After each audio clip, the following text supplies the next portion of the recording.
श्रीराम. आपल्या सर्वांच्या हृदयस्थ वसणाऱ्या आत्मारामास साष्टांग प्रणिपात करून गोस्वामी तुलसीदास रचित श्री रामचरितमानस या ग्रंथातील जो पंचम सोपान सुंदरकांड याचं आपण चिंतन करत आहोत. सज्जन हो, हे आपलाच कथा चिंतन क्रमांक 910. आपण गेल्या चिंतन प्रवाहामध्ये हनुमंताने रावणाला एका संत हृदयातून त्याच्या जीवनाचं कल्याण व्हावं या उद्देशाने जो बोध दिला त्या बोधाचं आपण चिंतन पाहिलं. हनुमंताने सर्व दृष्टीने रावणाला प्रभू रामचंद्रांचं असलेलं स्वरूप समजावून सांगितलं. त्यांना शरण जाण्याचा त्याने बोध केला आणि शेवटच्या टप्प्यामध्ये ज्या लंकेवरती तुला अखंड राज्य करायचंय रावणा, त्यासाठी एकच मार्ग आहे, रामचरण पंकज उरधर हो. प्रभू रामचंद्रांचे चरण हृदयामध्ये धारण कर, लंकेवरती अखंडित अचल असं राज्य कर. या वाणीला अहंकाराचा स्पर्श होऊ देऊ नकोस रावणा. या वाणीच्या आधाराने तर भगवंताचं नाम घे, तेच या वाणीचं खरं सौंदर्य आहे. रावणा, तुझ्याकडे आज संपन्नता आहे, परंतु ही संपन्नता कशी आहे? ज्याप्रमाणे पावसाळ्यातल्या नद्यांना पूर येतो, परंतु त्याच नद्या उन्हाळ्यामध्ये आटून जातात, तसं तुझ्या संपत्तीचा स्रोत हा तुझा अहंकार आहे. त्यामुळे तुला विपन्नता यायला वेळ लागणार नाही रावणा. परंतु ज्याने आपला सर्व भार प्रभू रामचंद्रांच्या चरणी सोडला, त्याचे मात्र जीवनामध्ये त्याला विपन्नतेला सामोरं जावंच लागत नाही.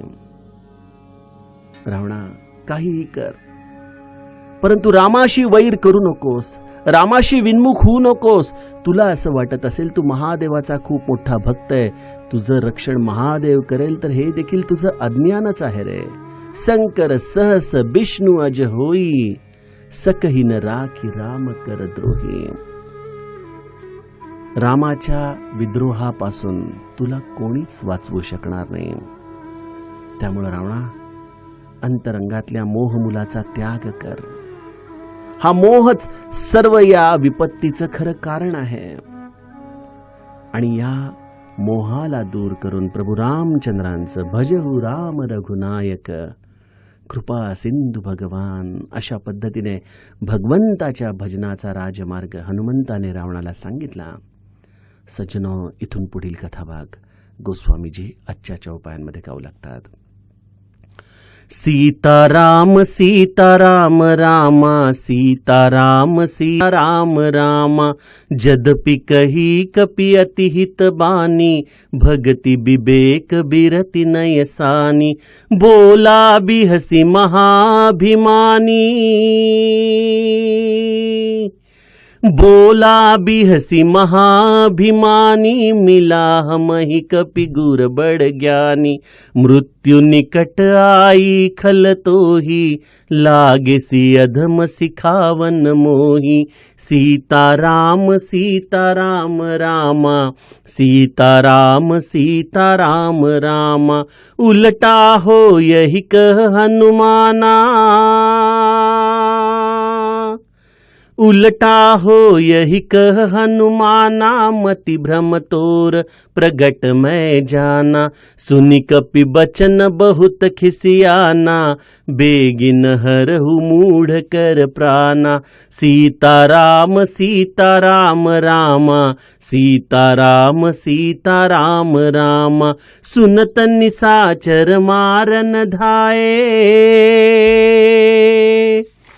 सुनत निसाचर मारन धाये. सचिवन सहित विभीषण आए, नाई सीस करि विनय बहुता. नीति विरोधन मारिय दूता. सीताराम सीताराम रामा, सीताराम सीताराम रामा. आन दंड कछु करिय गोसाई,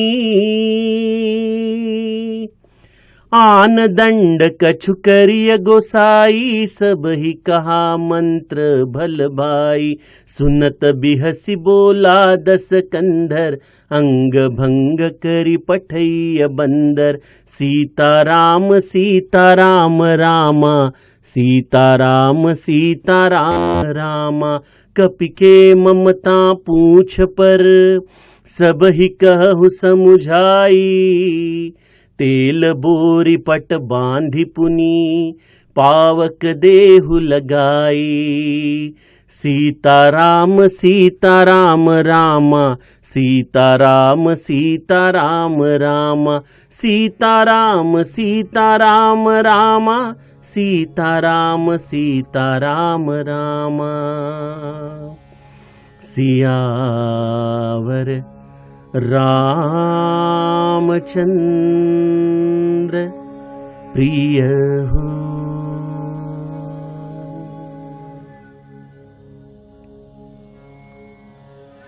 सज्जनो, हनुमंताने रावणाला अत्यंत काकुळतीने जीवन कल्याणाचा हा मंत्र समजावून सांगितलेला आहे.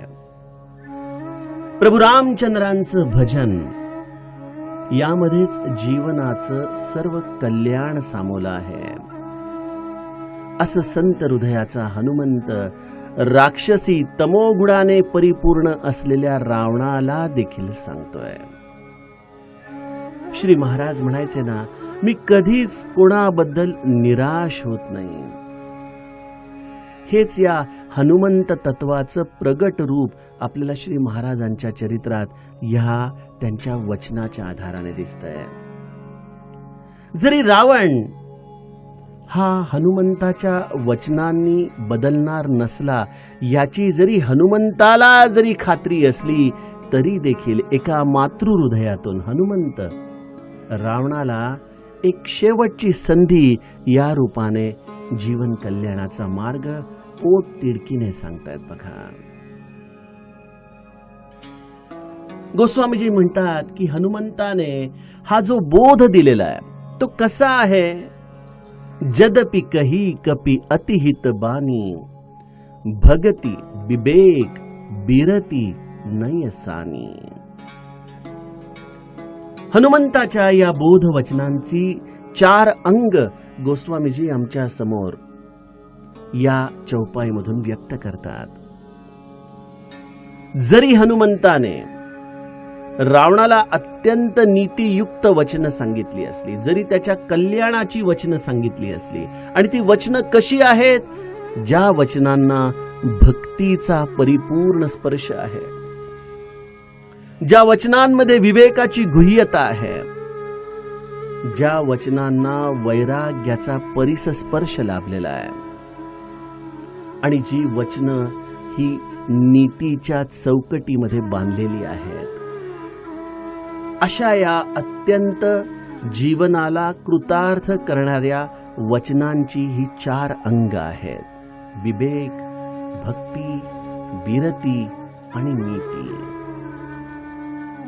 बघा, लीला चरित्राच्या आधाराने जर आपण विचार केला तर हनुमंताने रामाच्या भक्तीचा बोध वारंवार वारंवार रावणाला दिलाय. प्रणतपाल रघुनायक कृपा सिंधु भगवान, गए शरण प्रभु राखी है, तव अपराध बिसारी. अशा वेगवेगळ्या पद्धतीने प्रभु रामचंद्रांना तू शरण जा, प्रभु रामचंद्रांना तू शरण जा, हे भक्तीचं वचन.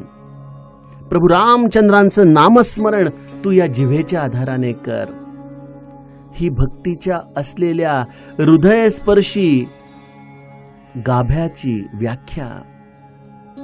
हे सर्व काही हनुमंताने आपल्या बोधामधून रावणाला दिलं. हनुमंताचं वचन विवेकपूर्ण देखील आहे.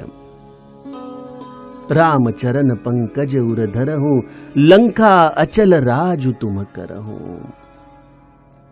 तुझा लौकिक तू संभाळ. तू ज्या पुलस्त्य मुनींच्या कुळामध्ये आहेस, अशा पुलस्त्य मुनींच्या अत्यंत निर्मळ चंद्रमावरती तू कलंकित डाग होऊ नकोस रावणा. हाच या वचनांमध्ये असलेला विवेक देखील आहे. हनुमंताच्या वचनांना स्वाभाविक वैराग्याचा देखील स्पर्श आहे. त्यामध्ये त्यांना स्वतःचा असा काही स्वार्थ नाही. आणि मोरे कहे जानकी देहू अशा पद्धतीने या वैराग्याचा असलेला प्रभाव त्यांच्या वचनांमधून आपल्याला दिसतो. या वैराग्यशीलतेमधून त्या वचनांमध्ये एक वजन आहे, एक ताकद आहे की मी सांगतोय म्हणून तू सीतेला रामाकडे देऊन टाक. हे केवळ एखादा वैराग्यशील संत असा रावणाच्या दरबारामध्ये बोलू शकतो बघा. आणि अर्थातच या सर्व वचनांना नीतीची अत्यंत सुंदर अशी किनार देखील आहे, ज्या नीतीच्या आधाराने हनुमंत रावणाला सांगतोय की तासो बयरू कबहू नाही कीजे. त्याच्याशी कधी वैर करू नकोस, कारण की त्याच्याशी वैर करून कधीच कोणाचं कल्याण झालेलं नाही. तुला अर्थ, धर्म, काम आणि मोक्ष हे सर्व काही प्रभू रामचंद्रांच्या भक्तीने प्राप्त होईल. सज्जनो, आपल्या जीवनामध्ये देखील सद्गुरू आम्हाला जे सांगतो ना, त्या प्रत्येक वचनांना, त्या बोधाला देखील या अशाच भक्ती, विवेक, वैराग्य आणि नीतीची किनार असते बरं का. कदाचित आम्हाला त्या प्रत्येक वाक्यामध्ये दडलेलं हे रहस्य, त्या प्रत्येक वाक्यामध्ये असलेला हा सारभूत गाभा कळू शकणार नाही. परंतु निदान आम्ही रावण होणार नाही याची जरी काळजी घेतली तरी आम्हाला सद्गुरूच्या वचनांना जसंच्या तसं आपल्या जीवनामध्ये स्वीकारता येईल, त्याप्रमाणे कृती करता येईल. परंतु हे आमचं देखील शल्य आहे की आमचा अहंकार, आमचे पूर्वतर्क, आमची बुद्धी आम्हाला सद्गुरूच्या वचनांना देखील सहजतेने स्वीकारण्यामध्ये एक खूप मोठी बाध्यता ठरते. श्री महाराज देखील बऱ्याचदा म्हणायचे ना की तुम्ही माझ्याकडे येताना तुमची पाटी कोरी करून येत जा. कारण जसं एका अक्षरावरती दुसरं अक्षर लिहिलं असता दोन्हीही अक्षर वाचता येत नाहीत, त्याप्रमाणे तुम्ही तुमच्या पूर्वग्रह दूषित भूमिकेमुळे मी जे सांगत आहे ते नीट समजून घेत नाही आणि त्यामुळे तुमचे तर्क कधी संपत नाहीत, तुमची चिकित्सा कधी संपत नाही. चिकित्सा असावी परंतु ती एका मर्यादेपर्यंत करावी, हा श्री महाराजांचा आग्रह असायचा. परंतु आमची बुद्धी, आमचा अहंकार या सद्गुरूच्या परिपूर्ण वचनांवरती अनेकदा विश्वास ठेवण्यामध्ये असमर्थ ठरतो. आपण म्हणाला हो, आमचा तर विश्वास आहे, यात काही शंकाच नाही, आम्हाला आमच्या गुरूंची वचनं अत्यंत आवडतात.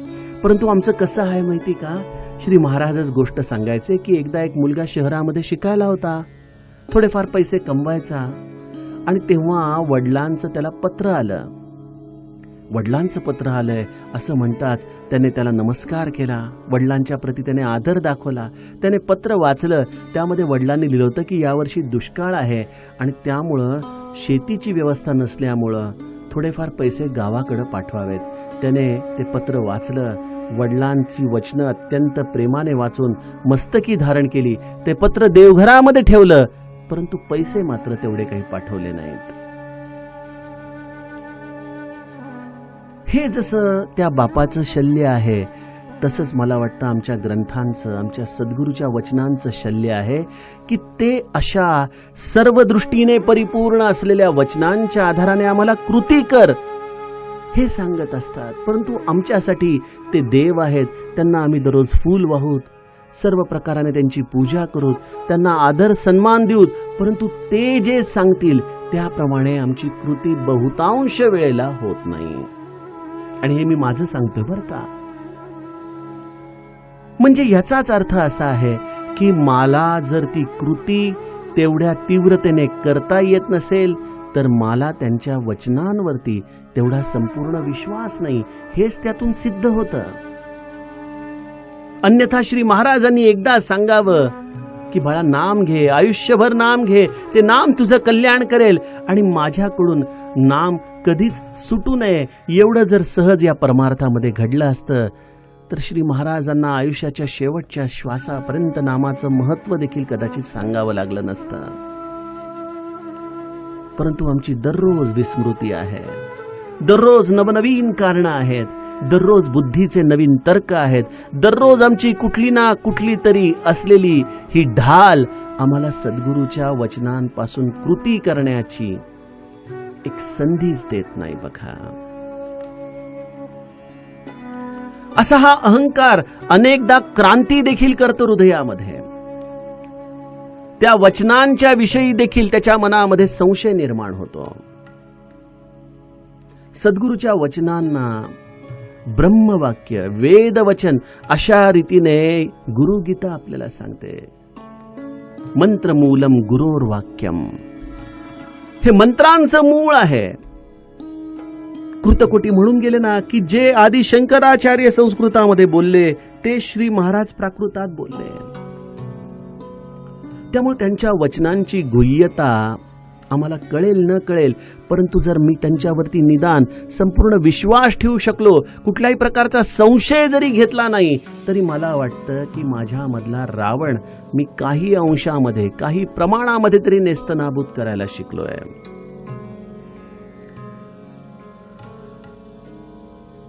परंतु समाजाची ही अवस्था, या कलियुगामध्ये असलेला हा मनुष्याचा स्वार्थमूलक स्वभाव आणि या सगळ्यांमध्ये अध्यात्माच्या असलेल्या या एका ज्योतीच्या विषयी या समाजाची असलेली उदासीनता, हे जेव्हा आपण पाहतो, जेव्हा अशा स्वार्थमूलक समाजाला आपण काहीतरी आत्मकल्याणाचा बोध द्यायला जातो, तेव्हा समाजामध्ये देखील अशा अनेक रावणांची त्यावेळेला पित्त खवळल्यासारखी स्थिती होते.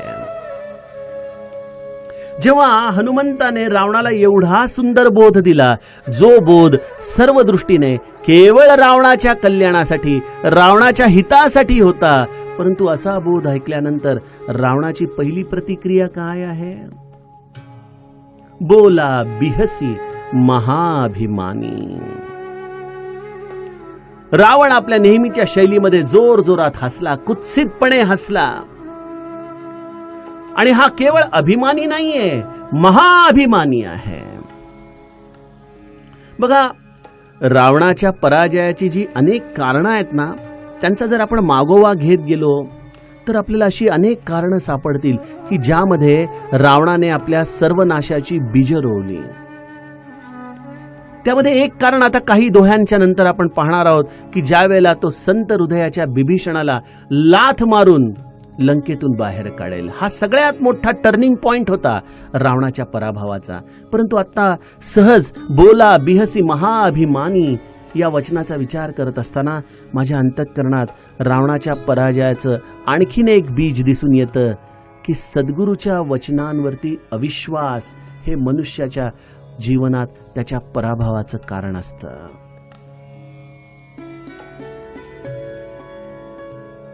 एक वेळ कदाचित मी प्रयत्न करतोय त्या वचनांची अनुभूती घेण्याचा, अजूनही मला तो अनुभव येत नाही, यामध्ये मी कमी आहे, ही दीन अवस्था परमार्थामध्ये उपयुक्त ठरेल की मी आपण सांगतो त्याप्रमाणे नामस्मरण करतो, परंतु श्री महाराज मला अजूनही नामाचा अनुभव येत नाही हो. अनुभवाचा खरं तर हव्यास करणं हे देखील अज्ञानच आहे.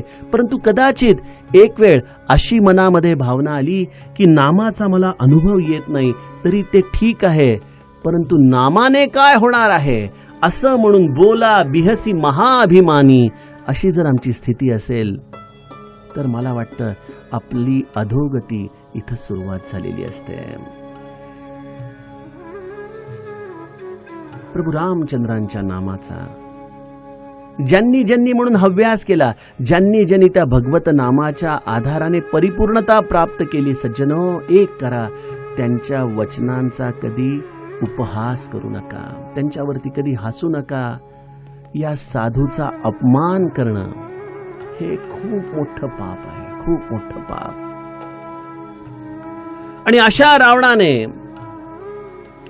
हनुमंताचं, अर्थातच त्याच्या आराध्य महादेवाचं या बोधामृताचा उपहास केला. आणि एवढं करूनच थांबला नाही, तर तो रावण भर सभेमध्ये हनुमंताला उद्देशून म्हणतोय की अरे तू दूत आहेस का कोणी प्रवचन देणारा साधू?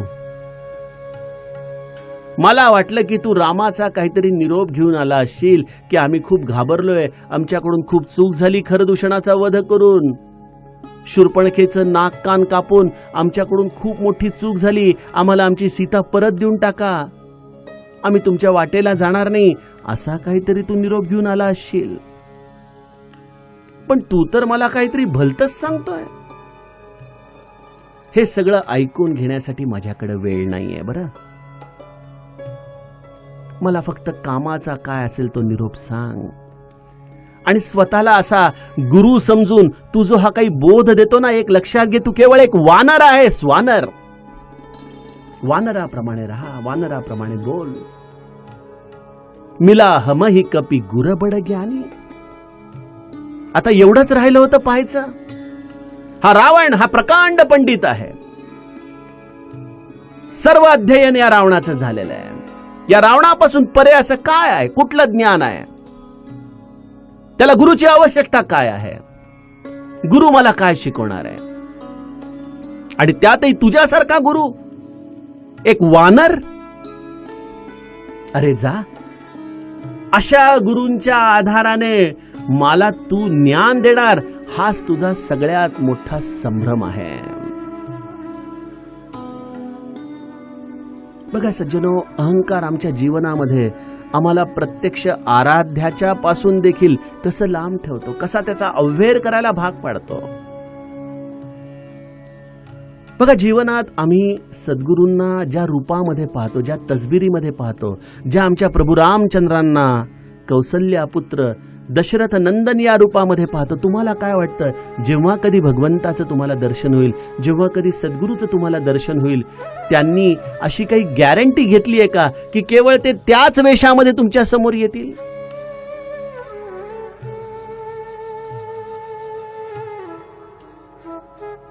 बघा, श्री महाराज जेव्हा तरुण वयामध्ये गुरु शोधार्थ बाहेर पडले आणि त्यानंतर श्री महाराज पुन्हा सगळं देशाटन करून आपली तपस्या पूर्ण करून गोंदवल्याला देखील आले, आई वडिलांना देखील भेटले, आपल्या सासरी देखील गेले, सासूबाईंना आपल्या पत्नीला देखील ते भेटले.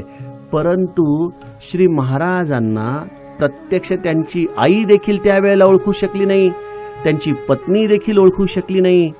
त्यांच्या चुलतीकडे ते गेले, तिला देखील ओळख पटवून द्यावी लागली श्री महाराजांना. तेव्हा तिच्या लक्षात आलं की अरे, हा आपला भाऊ गणू आहे. म्हणजे बघा, प्रत्यक्ष पोटचं पोर देखील तपस्या करून जेव्हा असं साधनेने परिपूर्ण होतं, तेव्हा आई देखील त्याला ओळखू शकली नाही, पत्नी देखील त्याला ओळखू शकली नाही. यावरून एकच लक्षात घ्या की साधनेची परिपूर्णता ज्याची झालेली असते, अशा व्यक्तीला सामान्य जीव हा कधीच ओळखू शकत नाही, कधीच. मग आम्ही अशा परिस्थितीमध्ये कसं राहावं, आम्ही कसं जाणावं की हे श्री महाराज आमच्या दारात आलेले आहेत, हा रामराया माझ्या दारात आलेला आहे. स्वये सर्वदा नम्र वाचे वदावे, मना सर्व लोका सिरेनी बवावे. आपण स्वतः नेहमी सदैव नम्र वचनांच्या आधाराने बोलायला शिकावं. आम्ही बघा, व्यक्ती पाहून आमच्या आवाजाचा टोन किंवा आमच्या आवाजाची पातळी ठरवतो. जेव्हा एखादी अत्यंत सामान्य दर्जाची व्यक्ती येते, त्यावेळेला आमच्या बोलण्यामध्ये एक स्वाभाविक अहंकार हा नकळतपणे डोकावून जातो. आणि या उलट आम्ही एखाद्या मोठ्या अधिकाऱ्याच्या समोर गेलो की आमच्या आवाजामध्ये एक स्वाभाविक नम्रता कुठेतरी अचानक प्रवेश केल्याचं आम्हाला जाणवतं. म्हणजे समोरच्या व्यक्तीचा दर्जा, त्याचा प्रभाव पाहून आमच्या अंतरंगामध्ये या आवाजाची पातळी बदलत असते. आणि त्यामुळे समर्थ आम्हाला एकच बोध देतात, स्वये सर्वदा नम्र वाचे वदावे. मग ती व्यक्ती लहान असो की मोठी असो,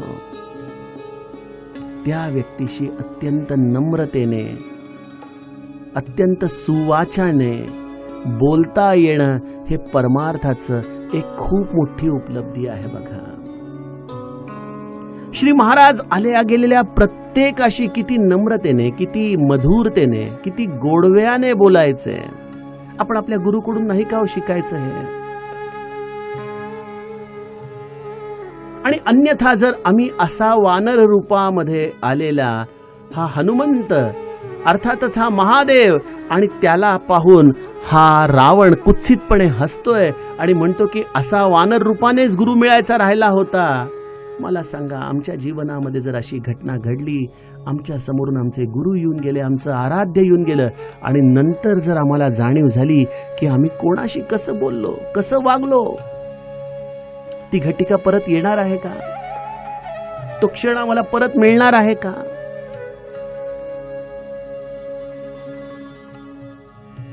आणि त्यामुळे या विवेकाच्या आधाराने स्वतःच्या भावभावनांना, स्वतःच्या अहंकाराला थोडंसं या विवेकाच्या आधाराने सांभाळून आपण व्यक्तीशी संवाद करावा.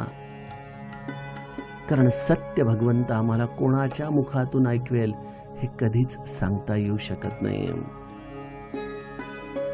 रावण तिथंच थांबला नाही. त्याने हनुमंताला थेट अंतिम असलेल्या त्याच्या निर्णयाची वाच्यता करून सांगितलं की मृत्यू निकट आई खलतोही. अरे वानरा, मला मोठा गुरुहून ज्ञान शिकवतोस का रे? अरे इकडे जवळपास अवतीभोवती तर बघ किती राक्षस आहेत, किती शस्त्र आहेत. आता तू काही क्षणांचा सोबतीयस बाबा.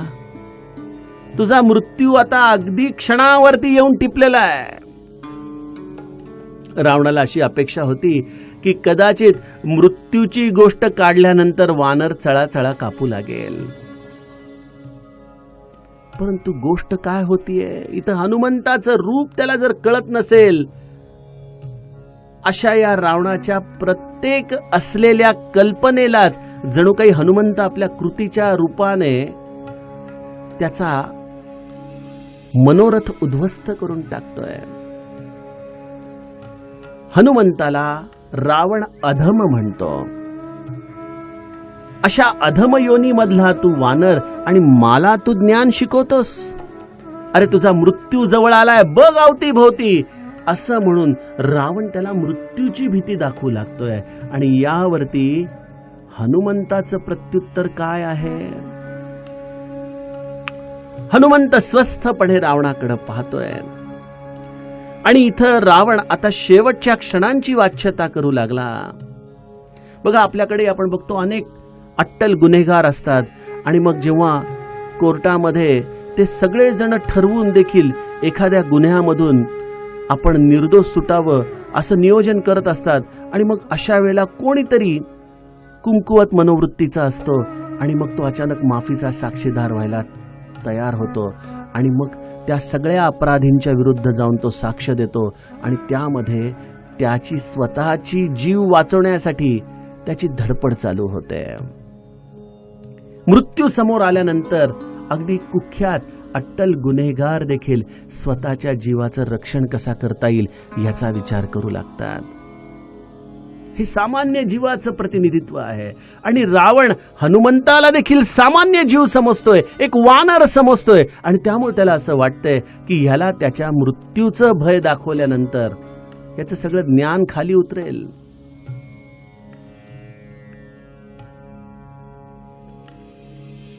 आत्मज्ञानाची अवस्था ही अशी मृत्यूच्या भीतीने कधी खाली उतरत नाही बरं का. जे ज्ञान आम्हाला अशा छोट्या छोट्या भीतींनी आमच्यापासून पळून जातं ते खरं ज्ञान आहे का, हाच खरा प्रश्न आहे. एकदा एक गमतीची गोष्ट आठवली. एक पंडित मनुष्य एका होडीमध्ये बसून नावाड्याच्या बरोबर नदीच्या पैलतीरी चाललेला असतो आणि तो पंडित त्या नावाड्याला खिजवत असतो. अरे तू हा ग्रंथ वाचलायस का? नाही म्हणे. अरे काय केलंस तू, हा ग्रंथ नाही वाचलास? बर म्हणाले. मग तुला हा श्लोक माहितीये का? नाही म्हणाला. अरे काय तुला हा श्लोक देखील माहित नाही? असे अनेक प्रश्न सांगून सांगून तो नावाड्याला अगदी हैराण करत असतो. नदीच्या मध्यावरती बोट येते आणि अचानक बोटीला छिद्र पडतं, पाणी आत यायला लागतं पाणी बोटीमध्ये शिरायला बघितल्यानंतर पंडित घाबरायला लागतो. अरे काहीतरी कर, अरे काहीतरी कर. नावाडी म्हणतो, पंडितजी तुम्हाला पोहायला येतं का? नाही म्हणे, पोहायला येत नाही. म्हणे मग आता काय करायचं? मला पोहायला येतं, मी निघालो म्हणायला. पंडिताचं ज्ञान ना त्याचा स्वतःचा जीव वाचू लागलं. मला सांगा, असं ज्ञान कोणाचा उद्धार करू शकेल? आणि त्यामुळे मृत्यूच्या भीतीने असं उडून जाणारं ज्ञान सद्गुरूचं नसतं. तो त्या क्षणी देखील अचल असतो, स्थिर असतो. आपल्या बोधामध्ये त्याची संपूर्ण निष्ठा असते. आणि त्यामुळं अशा क्षणांमध्ये देखील जे सत्य आहे त्याला वचनरूपाने उच्चारण करू शकतो, तोच खरा सद्गुरू असतो, तोच खरा हनुमंत असतो. आणि म्हणून हनुमंत म्हणतो की उलटा हो यही कह हनुमाना. तू म्हणतोस माझा मृत्यू जवळ आला. अरे रावणा, खरं सांगू तर हे उलट आहे. तुझाच मृत्यू जवळ आलेला आहे. तुझ्या बुद्धीला झालेला भ्रम मी अगदी जवळून पाहतोय. सज्जनो, अशा पद्धतीने आपल्या बोधामध्ये स्थिर असलेला हनुमंत ह्या क्षणी देखील रावणाला सत्यवचन सांगतोय. त्यातील पुढील कथाभाग आपण उद्याच्या कथाप्रवाहामध्ये बघूया. जानकी जीवन स्मरण, जय जय राम.